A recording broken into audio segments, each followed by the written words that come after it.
Navdušenci in navdušenke, prav lepo pozdravljeni. Pred nami je nov Facebook pogovor in v naši družbi je najboljša slovenska teniška igralka, trenutno 24. igralka na svetu, Tamara Zidanšek. Lep pozdrav. Zdravo. Tamara, dejal sem 24. igralka na svetu, kar gre vedno višje in višje. Kakšni so občutki ob tem, ko ste slišali 24. igralka na svetu? Ja, lepi. To je nekaj, za kar smo delali vedno, in še bomo delali, da gre še višje, ampak na koncu so vse to številke. Mislim, da se moramo osredotočiti na igro in da se igra nadgrajuje, zato ker če ne bo to šlo naprej, potem tudi ne bo šlo višje. Ja, nekoč ste bili tudi zimska športnica, takrat ste deskali in ker so se ravno končale olimpijske igre, ste jih kaj spremljali? Spremljala sem naše, kako jim grejo predvsem smučarske skoke in pa bordarje. In seveda čula sem tudi za ostale nastope. Res moram reči, da zdaj sem glih zasledila eno statistiko, da je Slovenija med najboljšimi glede na število prebivalcev in dobljenimi medaljami, in mislim, da to pove veliko o tem, kakšne športnike imamo in kaj dosegajo. Moramo se zavedati, da to ni kar tak in da je treba ceniti. In med njimi ste seveda tudi vi. Kakšne pa so vaše olimpijske sanje? Lani v Tokiu niste nastopili, čez 2 leti pa bodo olimpijske igre v Parizu. Razmišljate tudi kaj o tem? Ja, nažalost nisem mogla lani igrati. Vseeno je bila situacija na svetu zelo nepredvidljiva. Upam, da bo drugače v Parizu in seveda gledamo naprej in upam, da bom dobila priložnost igrati na olimpijskih igrah, čeprav v tenisu so Grand Slami, zavzamejo velik del in željo igranja. Mislim, da so olimpijske igre vseeno zelo lepa izkušnja in tudi ena od mojih želj, da igram tam.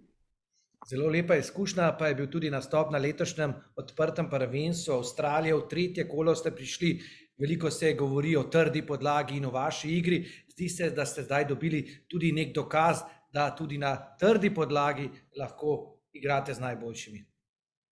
Ja, mislim, da sem v zadnjih 2 mesecih pa pol, 3 naredila zelo velik napredek na trdi podlagi.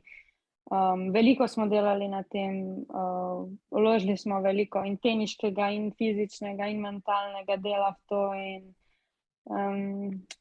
sem naredila en lep korak in sem sama sebi pokazala, da lahko tudi na največjih turnirjih igram z najboljšimi in pridobivam zelo lepe izkušnje. Ja, dejali ste, v tenisu so največji turniri za Grand Slam, zdaj pa prihajata 2, ki sta takoj za Grand Slamom, torej najprej Indian Wells pa Miami. S kakšno formo, s kakšnimi občutki, s kakšnimi pričakovanji odhajate zdaj v Združene države Amerike, glede na to, da ste bili bolni, ne? Kako je bilo? Ja, morala sem spustiti Doho in Dubaj, kam je bilo planirano, da bi šli igrati, kar bi bila zelo lepa priprava, ampak življenje se vrne tako, kako vse je. Sem zbolela, imela sem COVID, prebolela sem ga okej. Vzela sem si svoj čas tudi po tem, ko sem bila že negativna, da sem počasi začela previdno. Mislim, da imam še kar lep čas do tja, še slaba 2 tedna in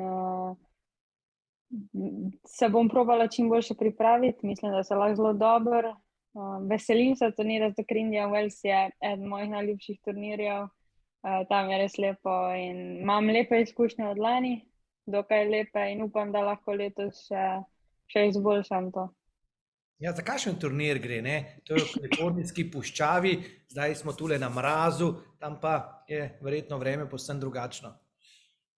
Ja, res je, turnir je v Indian Wellsu, Palm Springs, v Kaliforniji, kar je znan kot bogat predel in meni je zelo všeč tam, malo si odmaknjen od vsega tega, bom rekla, Los Angeles, velikih mest, in je nek tak počitniško vzdušje. sam turnir je zelo dobro organiziran. Mislim, da tudi veliko igralcev ga ima za 5. Grand Slam. Je res posebno, meni je zelo všeč tam, ja, pa toplo vreme, pa nikoli ne škodi. Dejala sva torej, da je prišel tudi COVID, v vsaki slabi stvari tudi nekaj dobrega. Je bilo kaj časa morda, da malce odklopite po tisti naporni avstralski turnej in da zdaj morda še z nekaj več elana odidete naprej k novim zmagam naproti? Ja, definitivno je po eni strani tudi pasalo, vseeno, tudi ko si doma, je zelo fajn odklopiti glavo. In zdaj sem bila prisiljena in mi je zelo pasalo en teden nikamor iti, no, se spočiti, najprej predelati bolezen, potem spočiti in fizično in psihično, brez kakršnih skrbi. In ja, upam, da je bila to ne samo, da ni bila samo slaba stvar tega, ampak da je tudi bilo nekaj dobrega v tem. Kdaj odhajate na drugo stran luže, kaj vas še čaka do odhoda? Od odhoda me čakajo treningi, priprave, čim boljše, kako lahko. Grem pa čez slabih 14 dni.